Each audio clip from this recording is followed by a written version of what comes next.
자, 여러분 반갑습니다. 샘경제TV 홍쌤입니다. 자, 오늘 7월 26일이죠. 자, 이제 7월 때도 거의 좀 마무리가 좀 되어 갑니다. 여름이 또 이제 끝나간다는 얘기죠. 자, 끝까지 좀 집중을 하셔야 될 것 같은데, 자, 오늘 증시는 3224포인트, 코스피가 한 0.9% 정도 좀 밀렸고요. 코스닥 같은 경우도 한 0.7% 좀 빠졌습니다. 1047포인트를 좀 기록을 했는데, 뉴욕 증시 상승 영향이 사실 장 초반에 좀 있었거든요. 그러니까 지난주에 뉴욕 증시 흐름이 나쁘지 않았어요. 그죠? 근데 장 초반에는 뉴욕 증시 때문에 이제 좋은 모습을 좀 보이다가, 장 중반에 이제 진행이 되면서, 그러니까 장이 서서히 이제 진행이 되면서, 홍콩 증시랑 이제 그 중국 증시가 급락을 좀 했어요. 그러니까 지금 보시면은 홍콩 항생 같은 경우는 전저점이 깨져버렸거든요. 이렇게 지금. 그러면서 지금 최저치로 또 이제 내려오는 이제 그런 모습들이 이제 발생을 했습니다. 올해 들어서 가장 낮은 수준이죠. 그 다음에 이제 중국 증시 같은 경우도 보시다시피 장중에 3% 이상 급락을 하다가 꼬리를 좀 달긴 했지만 일단은 여전히 부진한 모습으로 마감이 됐습니다. 2.3% 급락을 했죠. 그러니까 내용을 보니까 뭐 특별한 악재라고 볼 수 있는 거는 중국 그 내부적으로 자국 기업에 대한 어떤 규제를 좀 강화하고 있다라는 거죠. 그러니까 지금 뭐 알리바바도 그렇고, 그러니까 지금 오늘 나온 뉴스를 보니까 사교육 업체들은 이제 증시에 상장할 수 없다. 이제 이런 어떤 뉴스가 좀 나오면서 주가가 이제 관련 종목들이 이제 급락이 나오고 좀 심리적으로 좀 부진했던 모습들 발생을 하고 있는 거죠. 그 다음에 이제 미중 지금 간의 갈등이 좀 계속되고 있는 거죠. 사실상 여러분들 미중 갈등은 앞으로 지속될 수밖에 없어요. 그러니까 결국 1등은 2등을 찍어 누르기 위해서 계속 압박을 가할 것이고요. 2등은 결국 1등이 되기 위해 뭐예요?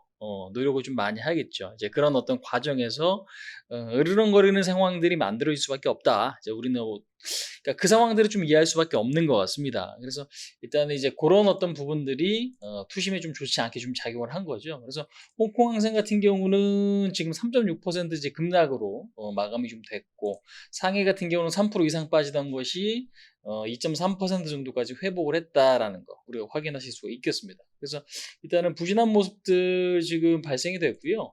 외국인 기관들 매도가 상당히 조금 오늘 좀 나왔습니다. 근데 이제 규모적으로 보면 그렇게 큰 규모는 아니에요, 사실상. 음.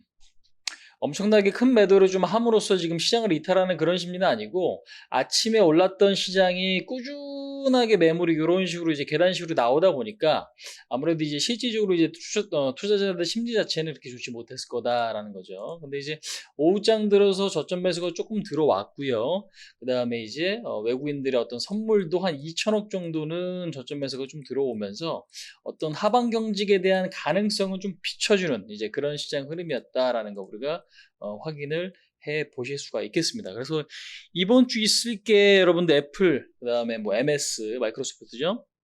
그다음 뭐 알파벳 실적, 그 다음에 이제 FOMC 이런 것들 굵직한 이벤트들이 있고, 여러 가지 굵직한 이벤트들이 많다 보니까 투심 자체는 좋기도 하지만 또 우려감도 있는 이제 그런 상태다라고 좀 보실 수가 있겠습니다. 그래서 오늘 시장 대응하면서 사실상 많은 분들이 좀 답답하셨을 것 같고요. 그 다음에 이제 7월 달은 시장이 좋기도 하고 나쁘기도 하고. 그러니까 무슨 얘기냐?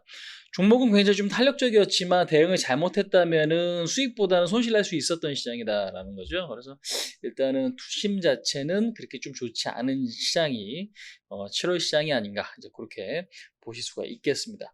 자, 어찌됐건 시장은 오늘 좀 밀렸고요. 기술적 반등이 나와줄 수 있는 자리까지는 좀 내려왔고, 한 3,220 정도, 그다음에 조금 더 이탈이 될 수는 있겠지만, 현재 구간에서는 이미 얻어맞은 자리이기 때문에 너무 크게 걱정은 하지 말자.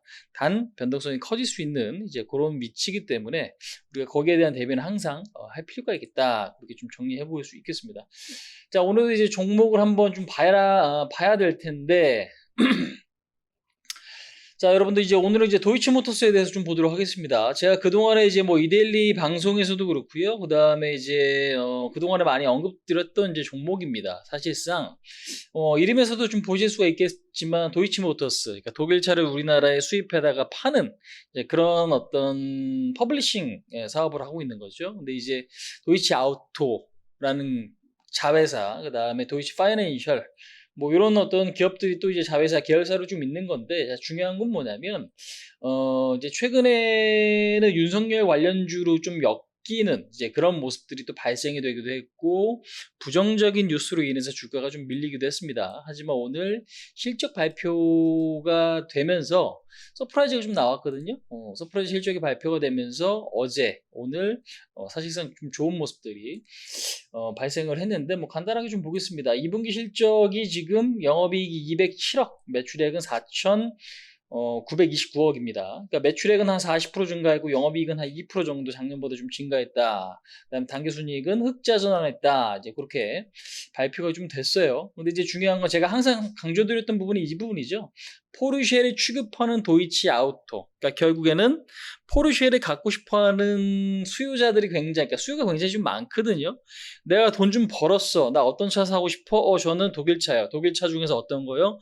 포르쉐요. 라고 지금 하는 분들이 굉장히 좀 많아지고 있는 것 같습니다. 그래서 일단 전체적으로 볼 때 수입차에 대한 어떤 수요는 계속적으로 좀 증가될 수밖에 없는 이제 그런 상태죠. 그러니까 사실상 르쌍쉐, 르노, 쌍용, 쉐보레 완성차 3사 판매가 사상 최대치고 벤츠, BMW는 수입차는 최고치예요, 여러분들. 그러니까 결국에는 우리나라에 지금 현대기아 같은 경우는 어느 정도 좀 단단한 점유율을 좀 보여주고 있는 거. 근데 이제 그 이외에 뭐 르노, 쌍용, 쉐보레 같은 경우는 판매량이 좀 줄어들고 있습니다. 근데 이제 반대로 외제차에 대한 수요는 같이 좀 증가되고 있거든요. 근데 이제 그 외제차 중에서도 BMW를 수입하다가 또 파는 게 지금 도이치모터스고 그 중에서도 또 포르쉐도 있다. 이제 그렇게 좀 보실 수가 있는 거죠. 그래서 수입차에 대한 수요는 증가되고 있고 그러면 당연히 도이치모터스에 대한 어떤 매출도 같이 증가될 수밖에 없는 그런 구조다라는 거죠. 그래서 일단 이 부분이 여러분들 좀 장기적으로 봤을 때 굉장히 좀 중요한 포인트예요.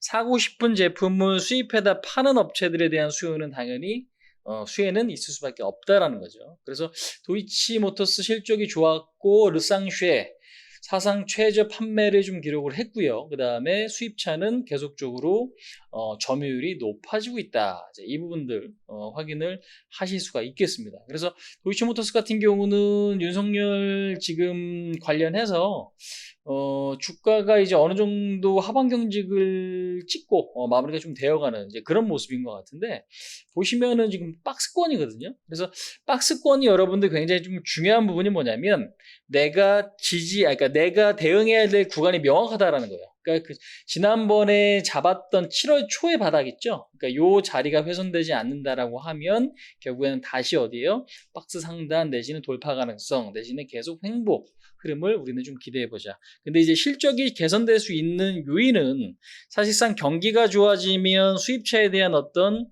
수요도 같이 증가가 되고 그에 따라서 포르쉐나 이런 것들의 판매를 하는 도이치모터스는 저는 가장 큰 수혜가 아닌가 이제 그렇게 좀 보고 있습니다. 근데 이제 무엇보다 주가가 여러분들 그렇게 비싸지가 않거든요. 이 부분 한번 좀 보도록 할게요. 자, 지금 도이치모터스 같은 경우는 PBR이 0.8배죠. 우리가 이제 1이라고 하면 그 회사가 갖고 있는 자산을 다 팔아서 우리가 이제 1이라고 하면은 갖고 있는 자산이 등가예요. 그러니까 갖고 있는 자산을 다 팔면 그 가치가 1인 거예요. 근데 이제 0.8이다. 그러면 뭐예요? 1보다 낮잖아요. 그러면 갖고 있는 자산보다 현재 주가 시가총액은 어떻게? 싼 거지. 근데 1보다 넘어간다. 그러면은 갖고 있는 자산보다 시가총액이 높은 거예요. 그러니까 즉 자산 가치로만 보면 지금 뭐예요? 시가총액이 굉장히 저렴하다.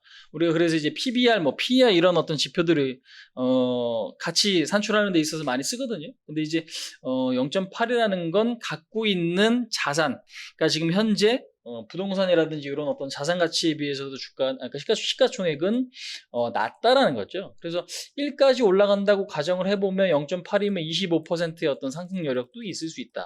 이 부분들 보실 수가 있는 거고 그 다음에 이제 PER 같은 경우도 6.6배 상당히 좀 저평가입니다. 보통 이제 PL 같은 경우는 10배, 그러니까 물론 산업마다 좀 다르긴 하지만 이렇게 유통 같은 경우는 한 10배에서 20배 정도 사이인 경우가 좀 많이 있어요.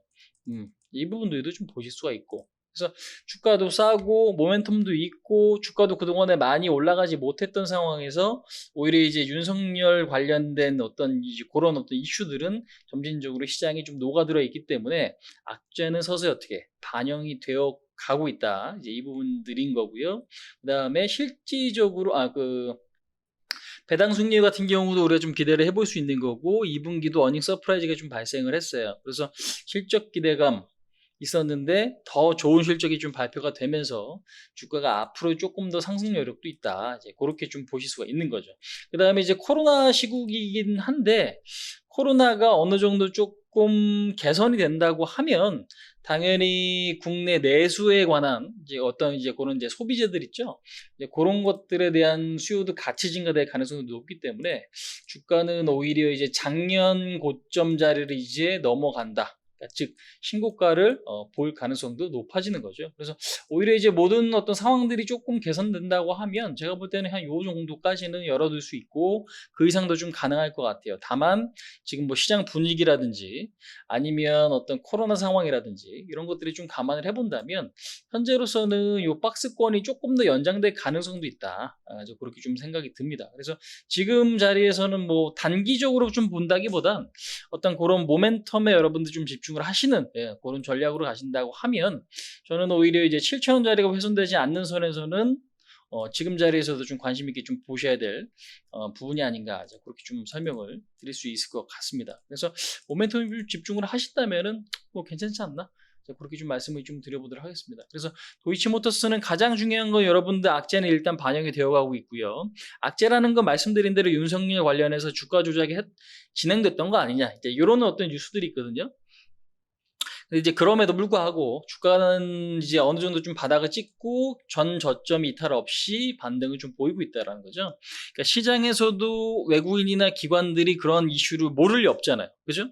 근데 모를 리 없는데 그런 이슈가 나왔음에도 불구하고 하방 경직이 일어났다라는 건 일단은 어느 정도 악재는 녹아 들어 있다라는 거죠.